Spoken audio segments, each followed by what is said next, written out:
afternoon to one and all present over here. Welcome again to the last podcast of this session for the year to end.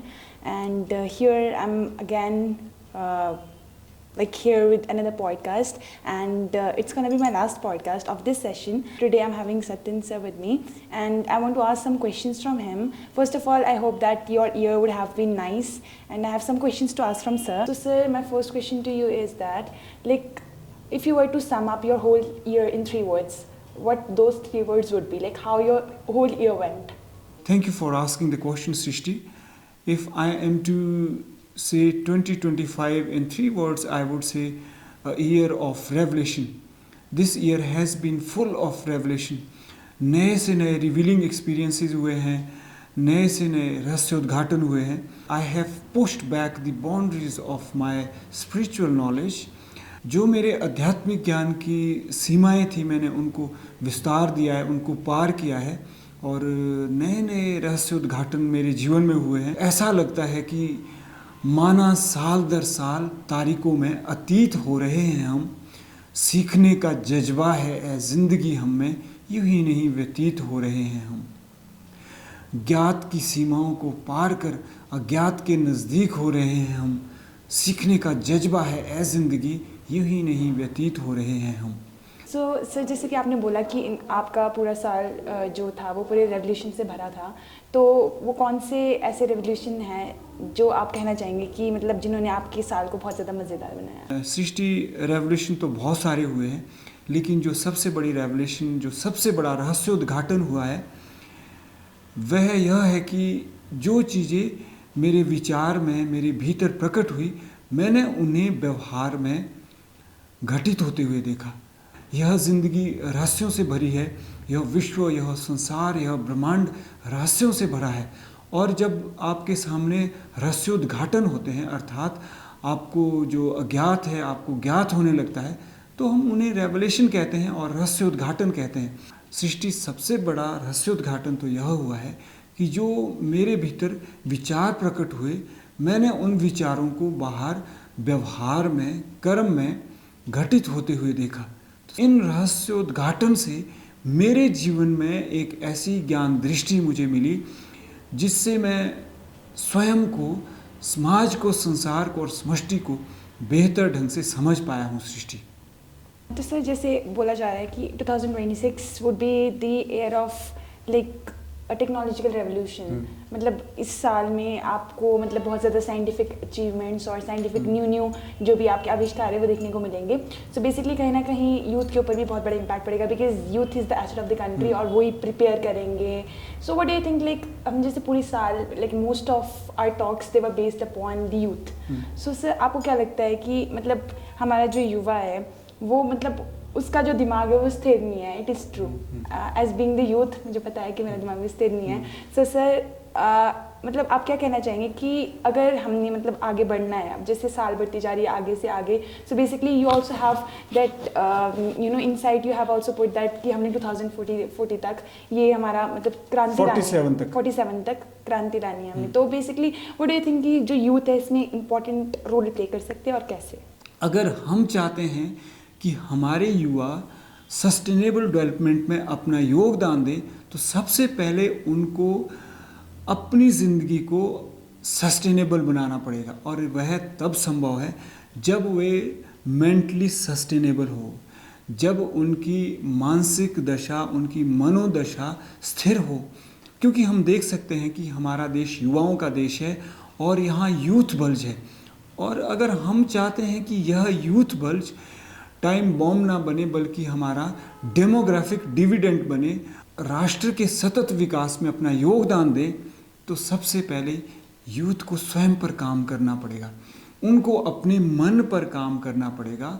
जैसा हम अक्सर classroom में भी कहते हैं कि मुख्यतः हमारी मनोदशाएं जो होती हैं, खास करके यूथ की, तो हमारा मन स्थिर नहीं होता है. हमारा मन अतियों में भटका हुआ होता है, या तो इस अति में होता है या उस अति में होता है.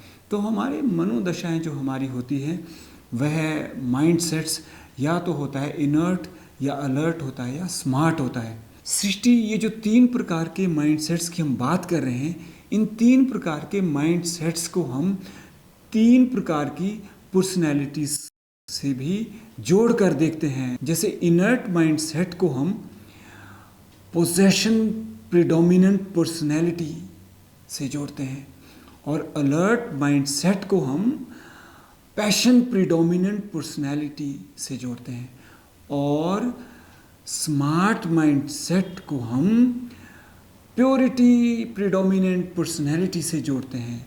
तो अगर हमारा युवा चाहता है, अगर आप चाहते हैं कि आप वर्ल्ड के सस्टेनेबल डेवलपमेंट में अपनी प्रोडक्टिव कंट्रीब्यूशन दें, तो सबसे पहले आपको क्या होना होगा, आपको प्योरिटी प्रिडोमिनेंट पर्सनैलिटी आप में विकसित करनी पड़ेगी और आपको समझना होगा कि मेरा माइंडसेट इनर्ट है, अलर्ट है या स्मार्ट है।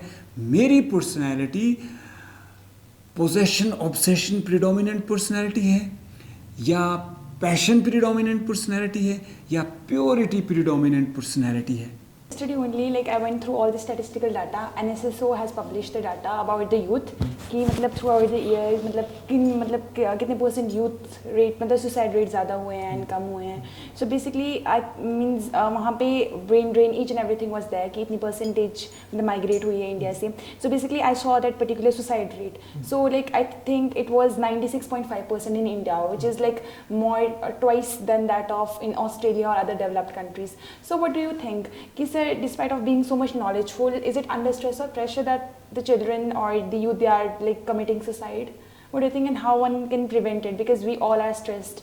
Sir, like there is hustle and bustle, chaos everywhere, so we all are very much disturbed. And at one point of time, we just want to end our life. So what do you think about that? अगर आप युवा social media में content को consume करता रहा या सूचनाओं का भंडार अपने भीतर भरता रहा और वह पैरासोशल होता रहा, सोशल नहीं होता रहा, तो सृष्टि मुझे लगता है कि वह मानसिक अवसाद का शिकार भी होगा और उसमें सुसाइडल टेंडेंसीज भी आएगी। तो उसे क्या करना पड़ेगा, उसे समझना पड़ेगा कि उसे सोशल मीडिया से, यूट्यूब चैनल से क्या कंज्यूम करना है, कितना कंटेंट कंज्यूम करना है और उसे कैसे प्रोसेस करना है। नहीं तो वह अगर पैरासोशल होता रहा तो कभी भी वह ना तो देश के सतत विकास में अपना योगदान दे सकता है, ना ही वह अपना आध्यात्मिक विकास कर सकता है। और जैसा पैरासोशल का मतलब होता है कि पैरासोशल का मतलब होता है कि अगर आप युवा किसी अपने सेलिब्रिटी को, किसी अपने इन्फ्लुएंसर को, किसी अपने गुरु को, आचार्यों को, अपने मेंटोर को सोशल मीडिया में इतना फॉलो करने लगे तो आपके भीतर क्या होगा, आपके भीतर एक तरफा भावनात्मक जुड़ाव होता रहेगा। आपको लगेगा कि यही सब कुछ है, आप जो है पैरासोशल होते रहेंगे, आप सोशल नहीं होते रहेंगे। तो इसीलिए सृष्टि क्या करना पड़ेगा, आप युवाओं को यह करना पड़ेगा कि बेशक आप अपने इन्फ्लुएंसर को, अपने हीरो को, अपने गुरुओं को, अपने आचार्यों को, अपने जो भी आपके फेवरेट हीरो हैं उनको फॉलो करें, लेकिन आपको बचना पड़ेगा, एक तरफे भावनात्मक जुड़ाव से बचना पड़ेगा। क्यों? क्योंकि जब हम किसी को अंधे होकर फॉलो करते तो हमारे भीतर आसक्ति आ जाती है और आसक्ति का जो है क्या होता है, आसक्ति के नुकसान ही नुकसान होते हैं, बड़े फ़ायदे नहीं होते हैं। जो किसी के प्रति आसक्ति होती है शुरू में तो हमें लगता है कि हमारा फ़ायदा हो रहा है, लेकिन लॉन्ग टर्म में हमारा नुकसान ही होता है।